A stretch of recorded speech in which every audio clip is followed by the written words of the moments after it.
The desire for greatness in and of itself is to be commended. Didn't you want to be great when you were a child? I did. Great cowboy, great fireman, great doctor, great preacher.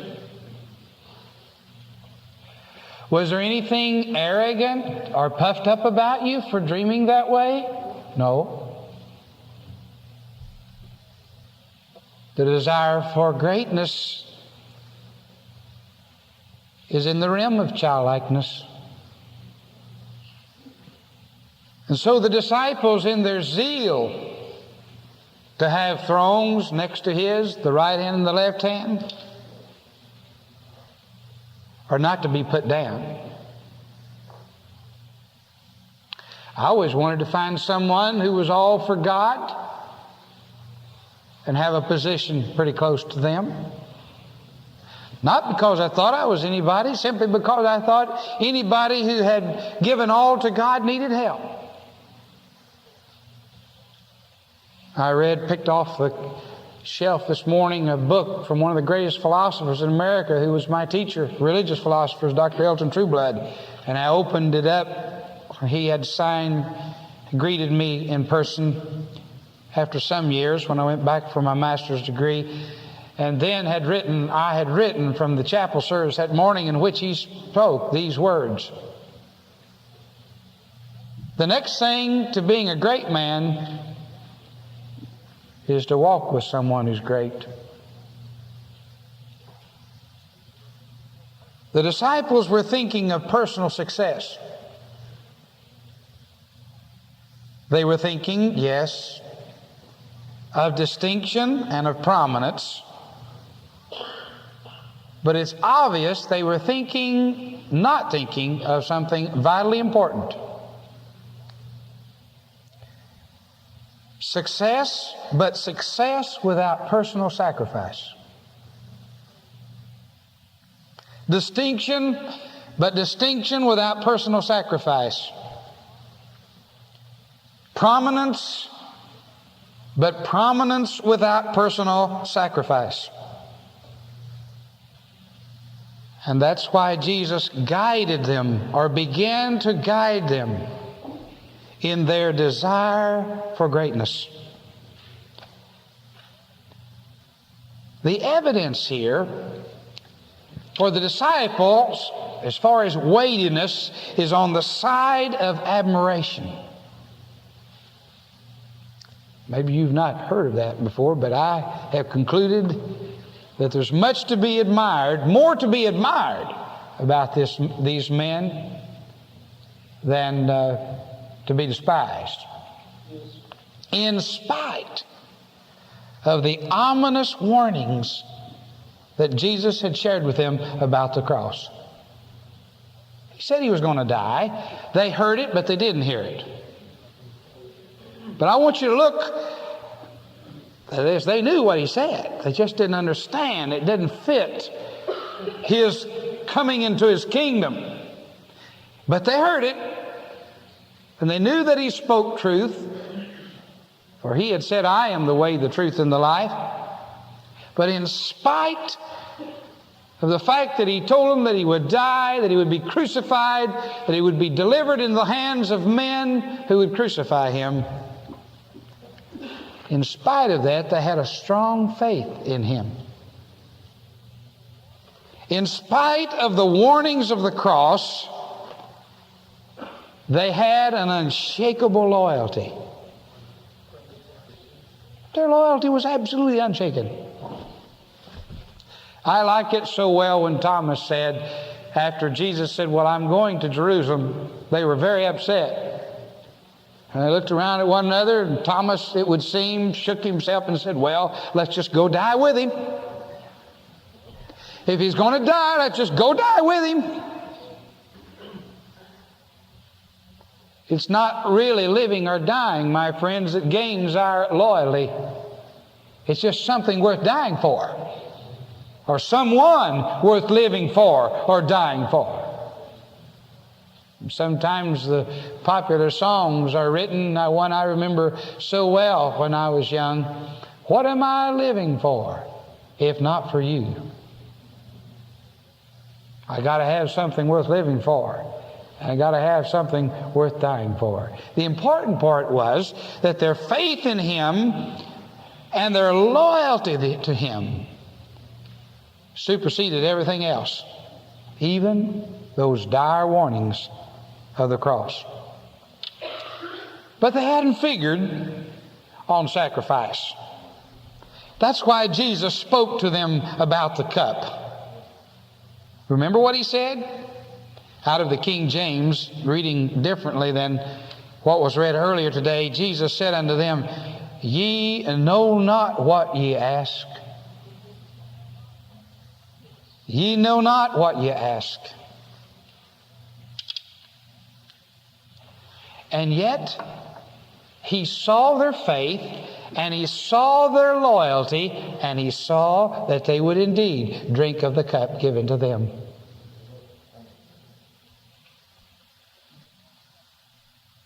Did they have a cup to drink? Yes, they did. James died as the first Christian martyr, or the first apostle to die. 44 AD, after Peter and James were in prison. But John lived to be what we think is 100 years old plus. And he lived a long life of daily sacrifice, daily struggle, with heartbreaks and disappointments. One died just shortly after Christ was taken to glory. One lived a long life. But they both were granted that cup. They just didn't know what it consisted of. It's a sacrifice to give one's life, but it can be an equal sacrifice to give one's life in this life, in daily sacrifice and daily struggle with heartbreak and disappointment. You know not what you ask of. Are you able to drink this cup? Yes, we are. They didn't know what it consisted of, but they knew they loved Him enough regardless. Whatever it was, they were going to give themselves to it. And they did. One was killed by Herod, and the other lived to old age, but was exiled on the Isle of Patmos, where he could only dream, where he could only have visions. But one of those visions is called the book of Revelation. And it's a great vision for the church today. A Roman coin was found, and on it was an ox. Also, there was a picture of an altar and a plow. And the inscription read, "Prepare for either the altar or the plow." Oxen are slain for sacrifice, and oxen live a full life. But it's a sacrifice nevertheless.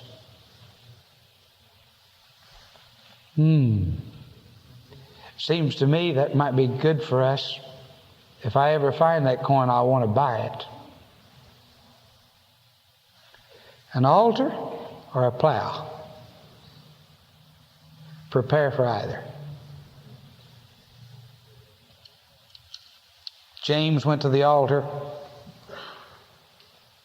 and John went to the plow. And that was their cups.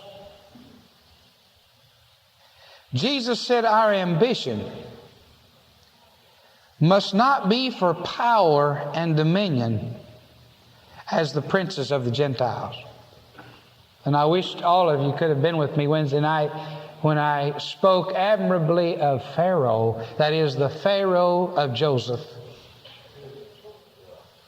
For he, as Pastor Wormbrand pointed out, was a Pharaoh who was every inch a king. That is, he not only knew his office, but he cared for his people. He was a man also who dreamed.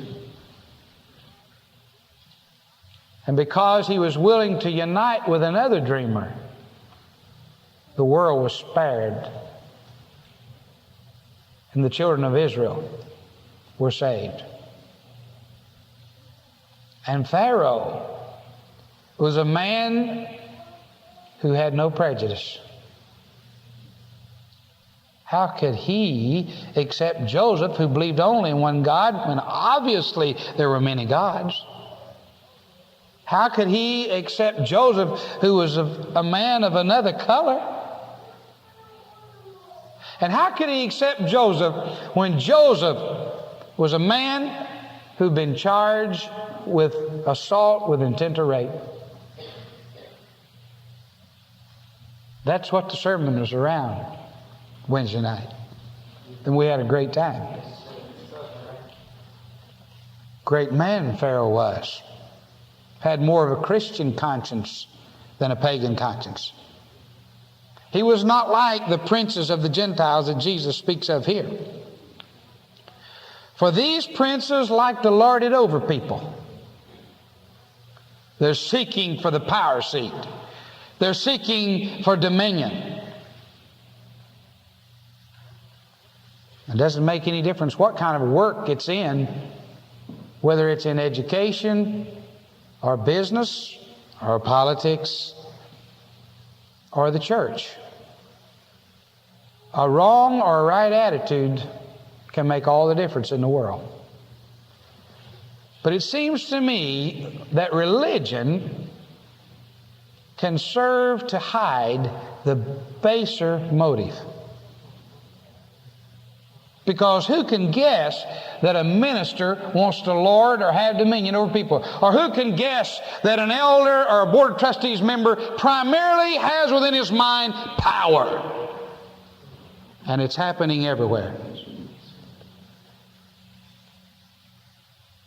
Power. But Jesus said to them, and it sounds rather sharp, but it shall not be so among you.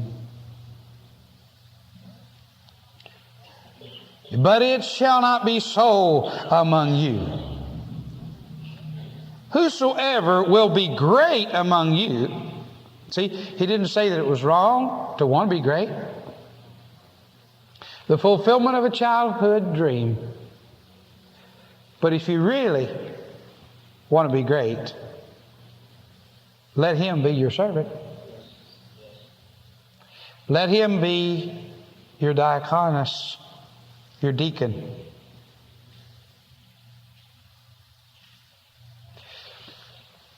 Even the world knows this, really, down deep inside. After a while, we admire our presidents if we find out that they're really a servant of the people. And we don't admire them if we find out that they simply want to have dominion. Right? You and I, most of the time, are looking for the man who's not looking for dominion or power, but is looking for a chance to serve the people. They all talk about it, but you and I both know that very few mean it. But when we find, you see, that was Napoleon's great disappointment, Beethoven's great disappointment. Napoleon had come on the scene. And democratic ideas had been spread all through by the philosophers. And he was so excited about Napoleon that he wrote the Third Symphony. Oh, the dynamics. Oh, the greatness. And I explained to you how excited I was when I was in my room just preparing to come back to church when I heard the second movement. And I had read, of course, how there's a great debate over why the second movement would be a death march. Why not the last? the finality of a man's life? Why is the finale so dynamic and so great and so triumphant? And of course, in an instant I said, Beethoven knew that suffering always preludes greatness. He knew that the last part of a man's life is a coronation, not a death march. The death march for anybody who's going to be great comes first. After he has his childhood, and after he has his essential personality, and after he's equipped with those things that go into greatness, then the second movement of his life is a death march. And so the Lord said, if you're going to follow me, deny yourself, take up your cross and follow me, or you cannot be my disciple. The first step after salvation is death. Death to our own wishes, death to our own desires, death to our own ambitions. We put them in a burning heap at His feet. And then as the symphony builds, isn't it something? I said, Jesus, I pray probably heaven before I get a baton in my hand in a symphony, but look out when I do. To say there's hardly a thrill like it to direct a great symphony and to have such music at one's fingertips. I guess it's one of the greatest things. By the way, we're thankful for our Charleston Symphony maestro, Sidney Rothstein. We found him to be a humble man, and the fellows told me that in the area of symphonies, rarely do you find a conductor that's humble, because it's a place of great power. It's a great place of great influence and great acclaim. So we're very thankful for the man that is our own symphony director, conductor. But isn't it something that Beethoven put the death march in the second movement? And then we go on to triumph. Suffering and death and dying comes after adolescence. It should be at the beginning of adult life. Perhaps in God's mercy, it is even in our childhood. For what child is worth his salt if he's not learned disappointment?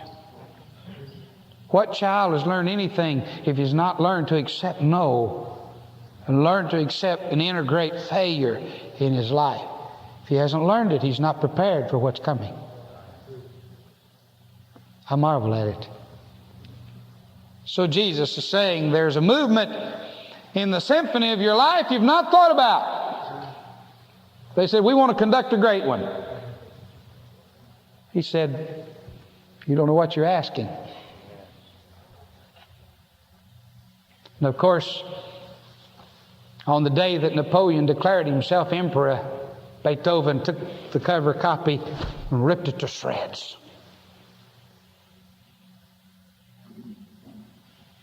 Because Napoleon had disappointed him. And he still sought a hero that would serve the people. A hero that would take these democratic ideas and would take what's in Scripture, and rather than lording it over people, would serve people. I say that Beethoven never found his hero. Just as Socrates never found anybody wiser than himself. Remember? God told him he was the wisest man in the world, and he says, oh, you're wrong about this, God. And so he spent his entire life trying to find somebody wiser than himself, and had to admit before he drank the hemlock that he was the wisest man in the world, simply because he couldn't find one other man of all the men of reputation of wisdom who knew that they were nothing without God. And Socrates said, at least I knew that. Praise the Lord.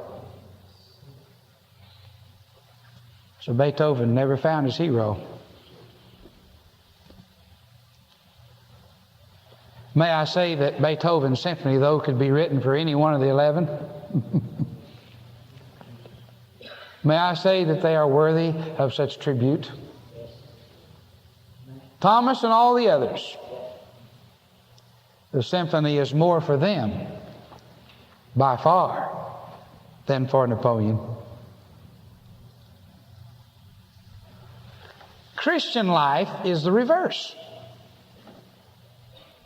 You know what a pyramid looks like, and some of you have been with me in Egypt. The world has it in mind that life is like a pyramid, and the man at the top stands on everybody else. But Christian life is a pyramid turned over, inverted. The great man carries the load of all the people. That's what Jesus is trying to say. In the Living Bible, it says, anyone wanting to be a leader among you must be your servant.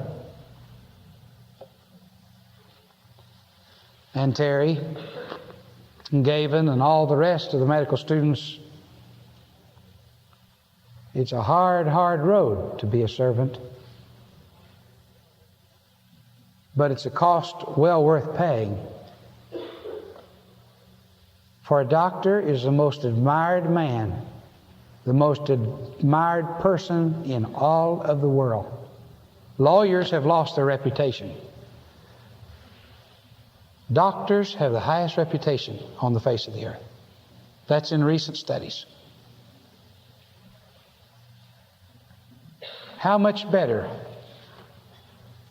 if a doctor not only studies for success, but studies for what all doctors know they should study for servanthood, to really be a servant of the people. What's it like when you get a doctor that's really your servant? It's great. What's it like when you find a doctor that's your friend?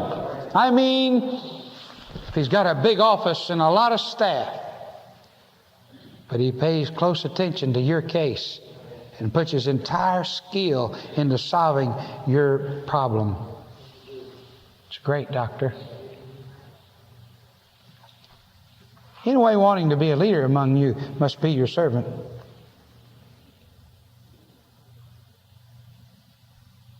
Now listen to this. This is what I saw that brought the sermon up today. There's something greater than being great. And that's being first. That's the greatest. Muhammad Ali said he was the greatest.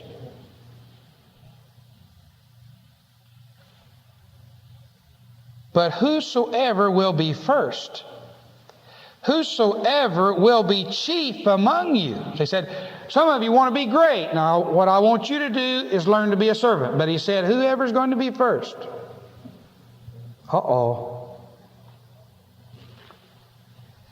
Let him be your doulos, slave.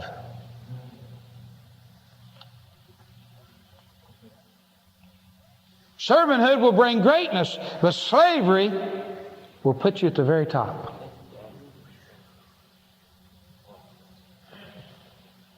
The Living Bible says, and if you want to be right at the top, you must serve like a slave.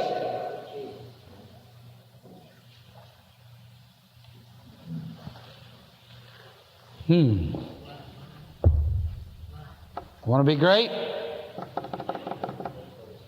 Learn about servanthood. You want to be right at the top?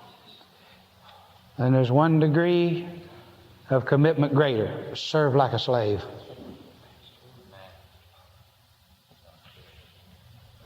And then he said, your attitude must be like my own. For I, the Messiah, did not come to be served, but to serve and to give my life as a ransom for many. Recognize that many is a Hebraic idiomatic saying meaning all. To give my life as a ransom for all. Your attitude must be like mine. Serve and give.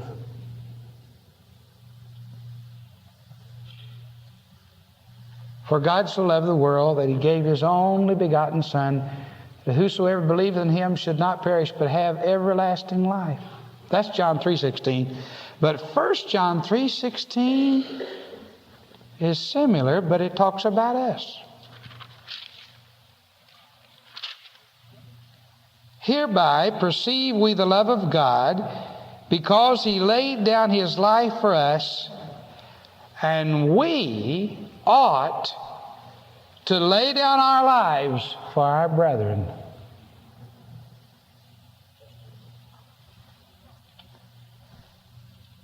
We ought to lay down our lives for our brethren.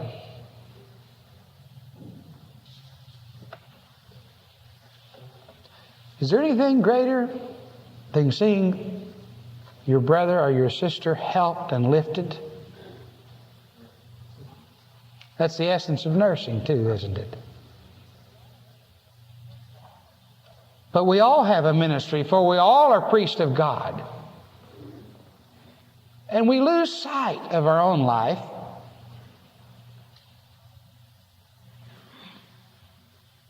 And we concentrate on others. And we serve.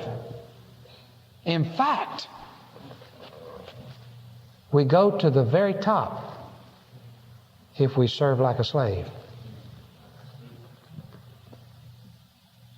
I don't know what all that entails, but I know that's what the gospel says. If you're really going to be first, he said, live the life of a slave in service. In studying the two Greek words, the one of servant and the other of slave, servanthood has primarily to do, according to the Bible scholars, with ministering to the fellowship. But now listen to this. This is so great. Slavery has primarily to do with absolute obedience to the will of God. We're like shotgun if we try to serve without direction. We're like buckshot. I tried to kill my first duck, and there were so many ducks falling that I thought just one shot and I'll hit 5 or 6. So I just raised the shotgun up and let it loose. I didn't hit anything. Next time I took aim. Hard enough for the man with me to call him in, standing in water up to our wading boots on, standing in water and looking down so they wouldn't see the whites of our eyes. We had some decoys. And I soon found out that the shotgun approach will not bring in the game. The next time I took aim, got my first duck. The motive of altruism is great. But it's like buckshot, my friends, unless God is leading. It means nothing. In terms of the vast sea of humanity, it means nothing. When it's over and gone, it is zero. I don't care if your name's in marble. It means nothing. Only whatever God's in has lasting benefits in terms of eternity. And so when you become a slave of Jesus Christ, it may mean Roman prisons, but out of it may come the living Bible. Yes.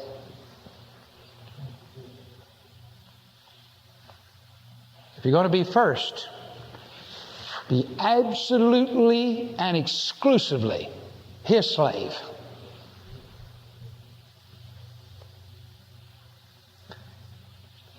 It's a paradox.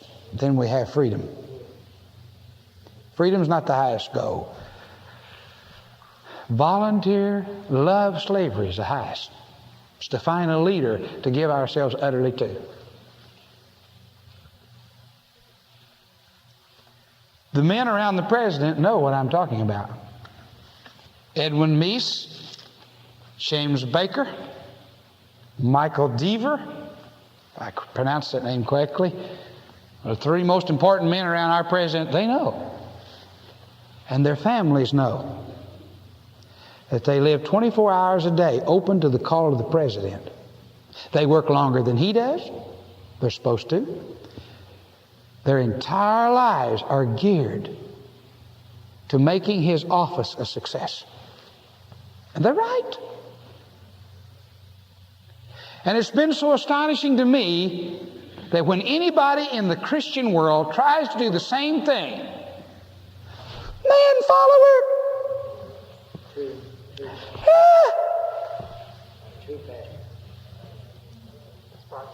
when the world itself knows that if our office is as important as the President, he has to have men on call ready to respond day and night to what's needed, and yet it is an earthly office and has no eternal value unless God anoint that office. Amen. Brother, let me tell you something.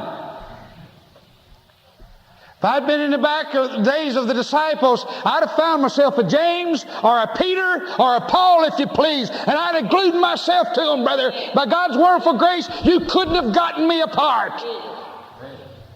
I admire what it says in the book of Acts, where it says, and they clave unto Paul. They stuck to him like glue. You better believe it. Amen. Because he was God's servant. See, we've been fed a bill of goods since the Reformation that's absolutely stunted us in our fulfillment. Whoever's going to be great, let him be like a servant. Whoever's going to be first, let him live like a slave. Funny part about it, in the kingdom, there's all freedom. God takes you everywhere where you want to go and fulfills every dream you've ever had in your life.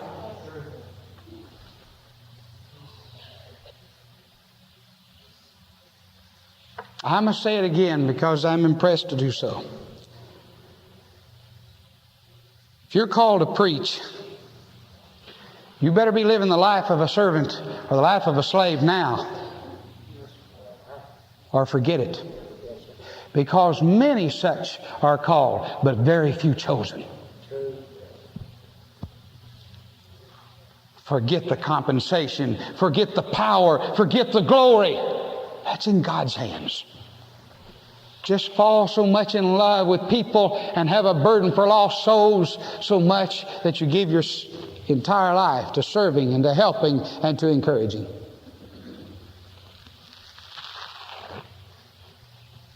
Man, it's in God's hands. And He brings you to your goal. Anyone can be great if they'll be a servant. We need only have greatness as defined by God, not greatness as defined by men. But I'm brokenhearted that the children of the world in this generation are wiser than the children of light. That you and I would try to build our own lives when that's the sure way to failure. The way to success is whoever will lose it. Whoever will lose it in slavery, whoever will lose it in service. Slavery to the will of God, for He takes us to the right people and causes everything we do to bring forth fruit. And it lasts for eternity.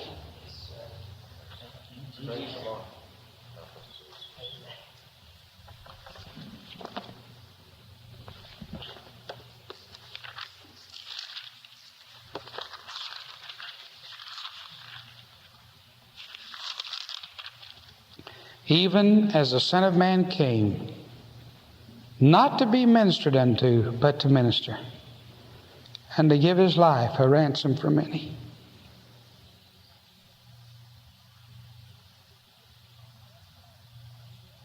Want to be great? You know not what you ask. How about really being great? How about becoming as a child and recognizing the imperfection in your own life? That's a candidacy for the kingdom. How about humility? And how about service? It's the composition of greatness. You see, my heart's broken this morning. My heart's broken because I see it not only in the called ministry, but I see it in the laity. I see that we do not have the concept. I see it in the little things. I see that we do not realize that if we're faithful in little things, He can trust us with, we've heard it before, but we're faithful with little things, He can trust us with greater things. If He can trust us with closing doors and turning off lights and helping at work times and all the things, that just little and menial things sometimes, that it catches His eyes. He says, my servant, he is destined for greatness. And the greater the calling, the greater the faithfulness in small detail. I'm burdened. And that's why I've gone back to it. Because few can see it. And yet, it's the only way. When the apostles started to follow Christ, they absolutely lost everything. And they gave up everything. Matthew arose and left everything. They had faith in Him. They were to hear Him say these words, only to learn the true meaning after His death and after His resurrection. And they became wonderful examples. I'd love to have walked with any one of them. And the great apostle himself, the Apostle Paul, who had such preeminence and such power as an elder in Israel, gave it all up because he was struck down and saw the light right quickly and became a servant. And he said, for your sakes, I am a prisoner of the Lord Jesus Christ. Timothy, don't be ashamed of me. Don't be ashamed of me, God's apostle. This thou knowest, all the church of God in Asia have forsaken me. But Timothy, you be like-minded. I have no man that's like me except you, Timothy, that cares more for the interest of the church at large than you do your own. Absolutely no one. That's what he said.